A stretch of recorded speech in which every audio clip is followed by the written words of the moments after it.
তারই ধারাবাহিকতায় আগামী 21 থেকে 25 সেপ্টেম্বর মালয়েশিয়াতে তরুণ উদ্ভাবকদের জন্য একটি প্রতিযোগিতা আয়োজন করা হচ্ছে, যার নাম হচ্ছে 7th world invention competition and exhibition, যেটি মালয়েশিয়ার সেগি ইউনিভার্সিটি অনুষ্ঠিত হতে যাচ্ছে। তো আমরা ড্রিমস অফ বাংলাদেশের আসলে কাজটা কী করেছি আমরা এখানে, তো ওইটি জানার জন্য আজকে আপনারা এখানে জড়ো আমরা সকলে আপনাদের সামনে আগে মিট দ্য প্রেস আয়োজন করা। আমরা ড্রিমস অফ বাংলাদেশ সবসময় আমরা রোবোটিক্স নিয়ে কাজ করি। রোবোটিক্সকে কীভাবে বিশ্বের মানচিত্রে বাংলাদেশের মাধ্যমে তুলে ধরা যায় ওইটা নিয়ে কাজ করি আমরা, এবং বাংলাদেশের তরুণ উদ্ভাবকদের যে উদ্ভাবন, এই উদ্ভাবনগুলোকে কীভাবে বিশ্বের মানচিত্রে তুলে ধরে বাংলাদেশের নজিরবিহীন নজর কাড়া যায় ওই কাজে আমরা করে যাচ্ছি। তারই ধারাবাহিকতায় ড্রিমস অফ বাংলাদেশ বিভিন্ন ধরনের কম্পিটিশনে পার্টিসিপেশন করে এবং ড্রিমস অফ বাংলাদেশ বিভিন্ন ধরনের কম্পিটিশনকে অবজার্ভ করে। সেই অবজার্ভের দ্বারা ড্রিমস অফ বাংলাদেশ 2021 সালে যাত্রা শুরু করে। আমাদের ড্রিমস অফ বাংলাদেশের লক্ষ্য হচ্ছে বাংলাদেশের প্রত্যন্ত অঞ্চল থেকে যে মেধাবীবান তরুণীরা আছে তাদেরকে আমরা সার্চ করি, ফাইন্ড করার পর তাদেরকে আমরা রোবোটিক্স ট্রেনিংয়ের মাধ্যমে একজন রোবোটিক্স এক্সপার্ট হিসেবে গড়ে তুলি। সেই ধারাবাহিকতায় আমরা 2021 সাল থেকে এখন পর্যন্ত ওয়ার্ল্ড ইনভেনশন কম্পিটিশন অ্যান্ড এক্সিবিশনে 3বারের মতো গোল্ড মেডেলিস্ট ছিলাম, এবং আমরা নাসা হিউম্যান এক্সপ্লোরেশন রবার চ্যালেঞ্জ 2025-এর আমরা টোটাল টপ ওয়ার্ল্ড 10th র্যাঙ্কিংয়ে ছিলাম। তারই ধারাবাহিকতায় আমাদের আসলে স্বপ্ন ছিল যে কম্পিটিশনে আসলে আমরা যাচ্ছি, আমরা কাজ করছি, তো আমাদের দেশের যে বাকি তরুণরা ওদেরকে কীভাবে আসলে এই কম্পিটিশনে তুলে ধরা যায়, ওদের যে উদ্ভাবনগুলো আছে আসলে এই উদ্ভাবনগুলো কীভাবে আমরা বিশ্বমাত্র তুলে ধরতে পারি, যেহেতু আমাদের ড্রিমস অফ বাংলাদেশের কাছে রোবোটিক্সের কোর থেকে আমরা পড়া। তো তারই ধারাবাহিকতায় গত 2024 সালে আমরা 6ষ্ঠ ওয়ার্ল্ড ইনভেনশন কম্পিটিশন অ্যান্ড এক্সিবিশনে পার্টিসিপেট করার ওখানে আমরা গোল্ড মেডেলিস্ট অর্জন করি। অ্যান্ড ওই কম্পিটিশনটির আয়োজক হচ্ছে ইন্দোনেশিয়ান ইয়াং সায়েন্টিস্ট অ্যাসোসিয়েশন। তো ওই অ্যাসোসিয়েশন আমাদেরকে বাংলাদেশের আমাদের এই উদ্ভাবন, আমাদের মেধাকে ওরা যাচাই করে। ওরা ভাবলো যে বাংলাদেশের তরুণের মেধা ওয়ার্ল্ডে কম্পিট করার মতো। তার ধারাবাহিকতায় আমরা গত বছর কান্ট্রি রিপ্রেজেন্টেটিভ অ্যাওয়ার্ড অর্জন করে ড্রিমস অফ বাংলাদেশ। এই কান্ট্রি রিপ্রেজেন্টেটিভ অ্যাওয়ার্ডের মাধ্যমে আমরা আমাদের দেশের মধ্যে এই কম্পিটিশনটি আয়োজন করার পারমিশন পাই। সেই ধারাবাহিকতায় dreams of Bangladesh 7th world invention competition exhibition যেটা 2025-এ আমাদের সামনে হতে যাচ্ছে, ওটার জন্য আমরা প্রিপারেশন নিই।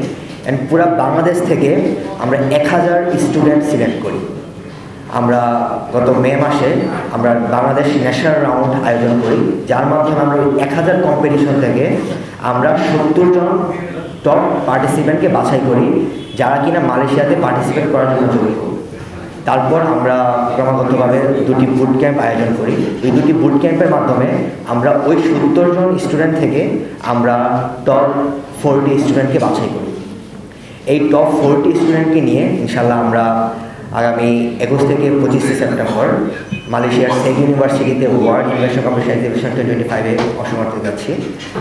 বাংলাদেশের এই প্রথমবার আমরা অভিভাবক, মেন্টর এবং পার্টিসিপেন্ট সহ 70+ মেম্বার্স নিয়ে আমরা ওয়ার্ল্ডের কোনো কম্পিটিশনে পার্টিসিপেট করতে যাচ্ছি। এটি আমাদের নতুন বাংলাদেশের জন্য একটি নতুন অর্জন। আমাদের 70 জন পার্টিসিপেন্ট, অভিভাবক ও মেন্টর তন্ত্রে নিয়ে ওয়াইসের ইতিহাসের প্রথমবারের মতো এত বড় ডেলিগেশন আমাদের ওয়ার্ল্ড ইনভেনশন কম্পিটিশন এক্সিবিশনে পার্টিসিপেট করতে যাচ্ছে। আমাদের এই তরুণ উদ্ভাবকরা বিভিন্ন ধরনের মেধার পরীক্ষায় পাশ করে তারা এই পর্যায়ে এসেছে। আপনারা দেখতে পাচ্ছেন আমাদের পিছনে এখানে অনেক ধরনের রোবট রয়েছে। আমাদের এখানে টোটাল 70 জন পার্টিসিপেন্ট 18টি দলে বিভক্ত হয়ে যাচ্ছে। এটি চারটিখানি কথা নয়, 18টি দল ওয়ার্ল্ড ইনভেনশন কম্পিটিশনে যাচ্ছে, যেখানে কিনা বিশ্বের 27টি দেশের সাথে তারা কম্পিটিশন করবে। অ্যান্ড আমি ড্রিমস অফ বাংলাদেশের সেই হিসেবে আশাবাদী আমাদের 18টি দল থেকে আমরা 18 দলের পুরস্কার নিয়ে আসতে পারব। তারই ধারাবাহিকতায় আমরা ড্রিমস অফ বাংলাদেশ সবসময় ট্রাই করছি যে কীভাবে আসলে আমাদের এই তরুণ উদ্ভাবকদের বিশ্বের মানচিত্রে তোলা যায়, কীভাবে এই তরুণ উদ্ভাবনগুলো বিশ্বের মানচিত্রে তুলে ধরা যায়। তেমনভাবে আমাদের তরুণ উদ্ভাবকরা অনেক সুন্দর সুন্দর রোবট বানিয়েছেন। সেই রোবটগুলোর মধ্যে তারা আন্ডার ওয়াটার রোবোটিক্স নিয়ে কাজ করছে, তারা মার্স রোভার নিয়ে কাজ করছে, মুন রোভার নিয়ে কাজ করছে, তারা মেডিকেল রিপোর্ট নিয়ে কাজ করছে। আমরা দেখতে পাই ঢাকা শহরের যানজটের কথা, তারা সেই ট্রাফিক জ্যাম নিয়ে কাজ করছে। তো বলা যায় যে আমাদের সোশ্যাল লাইফের যে প্রবলেমগুলো আছে ওই প্রবলেমগুলোকে রিয়েল লাইফে কীভাবে সলিউশন করা যায় ওইগুলো নিয়ে আমাদের তরুণ উদ্যোগরা কাজ করছে। তারা ধারাবাহিকতায় আমরা আগামী 21 থেকে 25 সেপ্টেম্বর এই 70 জন প্রতিযোগিতা নিয়ে পার্টিসিপেট করতে যাচ্ছি।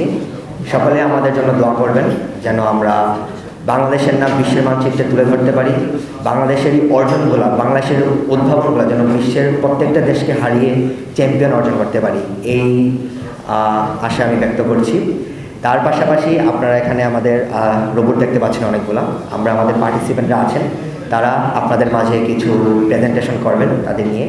সো সেই তারিখে আমি প্রথমে আহনাফকে বলবো যে তার প্রজেক্ট একটু ব্রিফ করার জন্য। আপনারা কাইন্ডলি আমাদের এই তরুণ উদ্ভাবকরা আসলে তারা কী নিয়ে যাচ্ছে, আসলে বাংলাদেশ যে কতটা ক্যাপাবল এই সাইড থেকে, বাংলাদেশ যে আসলে এগিয়ে যাচ্ছে তার ধারাবাহিকতা আমরা এখন কিছু দেখবো, কিছু সিন দেখবো।